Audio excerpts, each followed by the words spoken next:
Olá pessoal, hoje é quarta-feira, dia do nosso encontro tradicional e eu quero saudá-las todas com a paz e a bênção de Deus sobre as nossas vidas. Olha, hoje nós queremos falar sobre o tema da soberania, uma palavra de Deus para nós, porque nós cremos que Deus é todo-poderoso, Deus é um Deus soberano sobre as nossas vidas. Então a pergunta que eu faço hoje é: existe algo como um plano, um propósito, um chamado individual de Deus para cada um de nós? E eu quero começar lendo a palavra do profeta Jeremias, capítulo 18, que diz assim: Deus veio e disse para Jeremias: Dispõe-te e desce à casa do oleiro, e lá ouvirás as minhas palavras. Eu desci à casa do oleiro, que estava entregue a sua obra sobre as rodas. Como o vaso que o oleiro fazia de barro se lhe estragou na mão, ele tornou a fazer dele um outro vaso, segundo bem lhe pareceu. Então veio a mim a palavra do Senhor: Não poderei eu fazer de vós como fez este oleiro, ó casa de Israel? Diz o Senhor. Eis que como barro na mão do oleiro, assim sereis vós na minha mão. Deus se compara a um oleiro. O oleiro é um artista, um criador. E nos compara ao barro. O barro é uma massa inerte. Barro não tem vontade própria.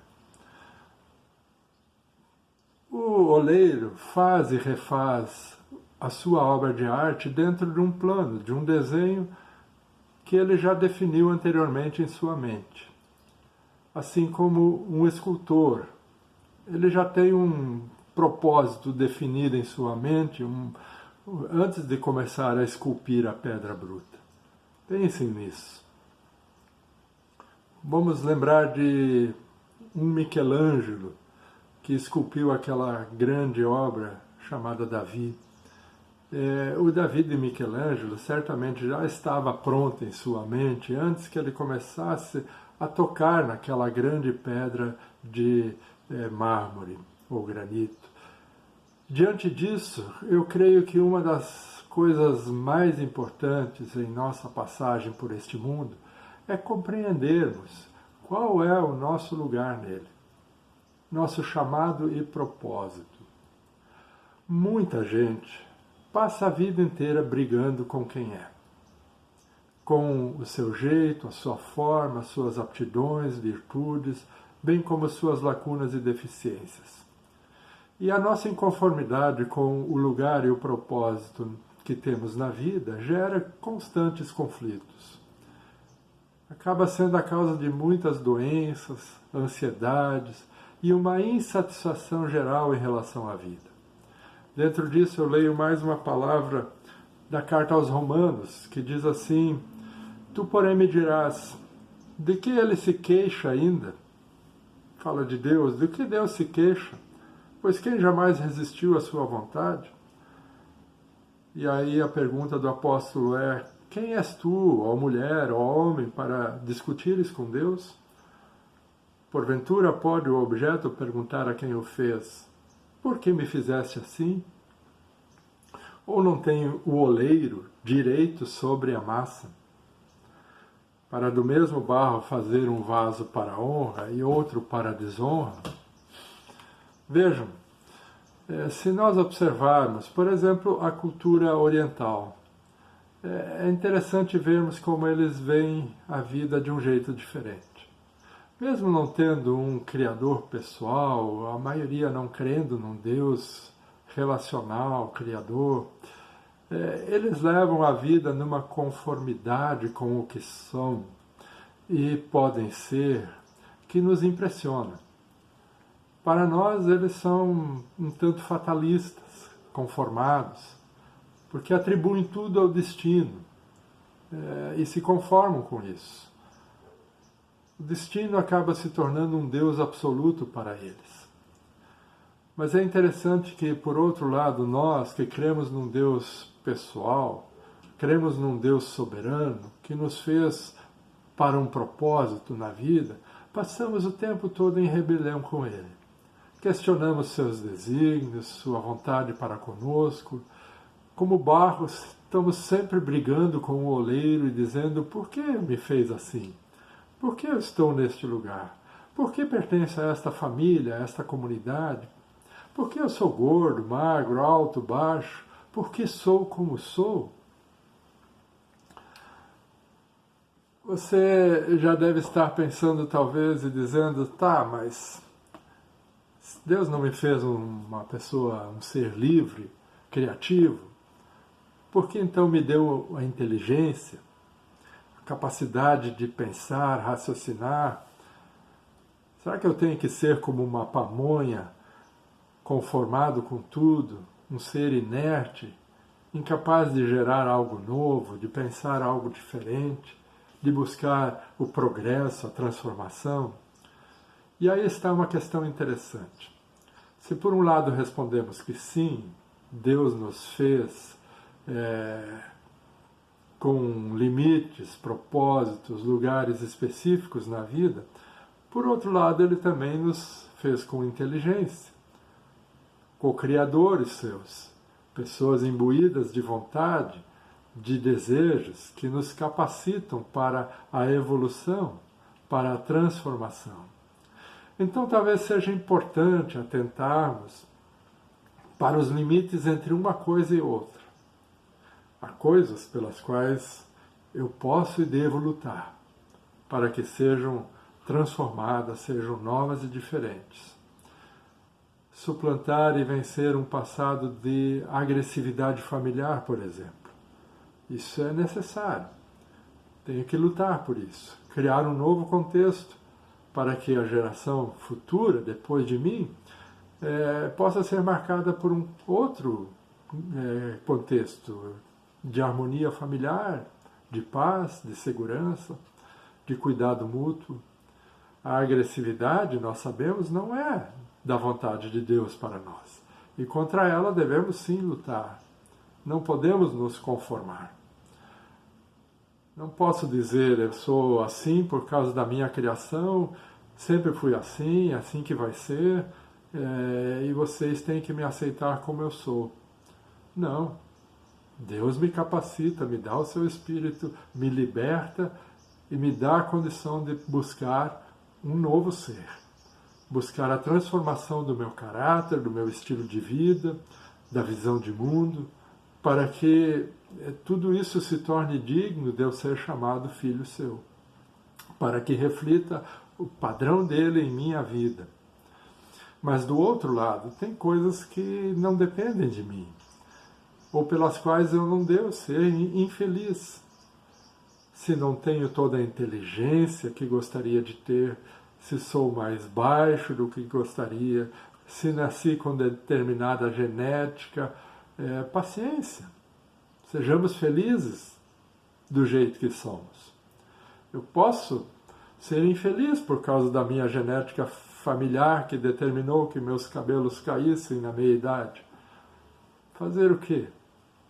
Mas eu posso também aceitar isso e ser feliz do jeito que eu sou, por ter as habilidades que tenho, mesmo não tendo muitas outras.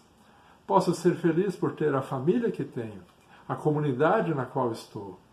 O mais importante dentro disso tudo é perguntar se eu, como pessoa, estou cumprindo com os propósitos que Deus tem para a minha vida, dentro do meu tempo de vida, dentro do meu espaço social, familiar e comunitário. Porque quando eu estou dentro do propósito de Deus para mim, e o aceito com alegria e paz, eu serei uma pessoa feliz e realizada. Dentro de todos os meus limites e dificuldades, dentro de todas as minhas realizações e possibilidades. Serei eu mesmo. Por um lado, sonhar é preciso. Por outro lado, aceitar também é preciso. Acima de tudo, viver de uma forma tranquila e alegre, sem querer viver a vida dos outros, pois ela é dos outros, não é a minha. A minha, do jeito que Deus me fez, é só minha. Por isso é tão importante procurar saber qual é a minha porção na terra dos viventes e me alegrar com ela. Saber qual é o meu chamado e o propósito de Deus para mim. Aí eu vou buscar pelo que ainda não alcancei, mas também não preciso buscar aquilo que eu não vou ser e nunca serei. Não fui chamado para ser. E isto me fará escolher e lutar as lutas certas. Desejar aquilo que eu tenho que desejar, não aquilo que é para os outros. Sejamos felizes, sejamos livres, sejamos conformados e inconformados, no limite certo. Acima de tudo, que aprendamos a conhecer e aceitar os desígnios de Deus para nós e nos conformar a eles, porque isso pode significar muita paz em minha vida. A certeza no final de um propósito cumprido. Nos fará ver que fizemos a coisa certa dentro daquilo que Deus tinha para nós. Que Deus nos deu discernimento e uma busca incessante por conhecermos a sua vontade para nós. Porque ela vai nos capacitar a, no final da jornada, dizer como Paulo disse: eu combati o bom combate, corri o meu trecho e fiz aquilo que Deus tinha para mim. Que assim seja. Que Deus nos ajude e tenha misericórdia de nós. Amém. Ainda quero ter um tempo de oração com vocês. E hoje temos alguns pedidos. Eu quero iniciar orando para que Deus esteja no controle das nossas vidas e nos ajude a encontrar os seus propósitos. Que Ele abençoe o tratamento da Maria Helena, que ela encontre força e que esse tratamento ajude a superar todas as dores que sente. Que Ele também esteja com a Erika Miller no seu tratamento e possa restaurar a sua saúde, a sua vida de forma plena. Que também esteja com a Evinha, que tem sentido muitas dores no pós-cirúrgico, que o Senhor a abençoe, que ajude também ao seu filho João Helder, que tem cuidado dela. Que ajude também no tratamento da Ivone e a restaure plenamente. Oramos também pela Edeltrudes e pela Dona Nelda, que o Senhor esteja com elas também, dando força, dando a condição de viverem uma vida pelo menos minimamente feliz e abençoada, Deus. Queremos também orar pelos enlutados que temos entre nós, continuamos lembrando, Senhor, e pedindo conforto para a Vilma, para a Enilda, e hoje também lembramos da Dona Edeltraud, lá da Paróquia Matriz, que muitas conhecem e que também perdeu o seu marido, seu ente querido, Pai. Que o Senhor esteja dando paz à vida dela, ou melhor, o seu irmão. E nós oramos também pelos idosos, lembrando da Maria Luísa, que está no ancianato, e com ela lembramos de todos os idosos que estão internados, que estão dentro dos lares, dos ancianatos, que nesse tempo difícil, onde não podem receber a visita dos familiares, o Senhor os abraça de uma forma muito carinhosa e especial. Ó Deus, cuida de nós, cuida da nossa saúde e da nossa paz, e dá-nos o discernimento para vivermos bem.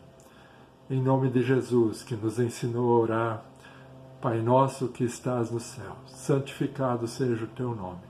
Venha o teu reino, seja feita a tua vontade, assim na terra como no céu. O pão nosso de cada dia nos dá hoje, e perdoa-nos as nossas dívidas, assim como nós também perdoamos aos nossos devedores. E não nos deixes cair em tentação, mas livra-nos do mal, pois teu é o reino, o poder e a glória para sempre. Amém.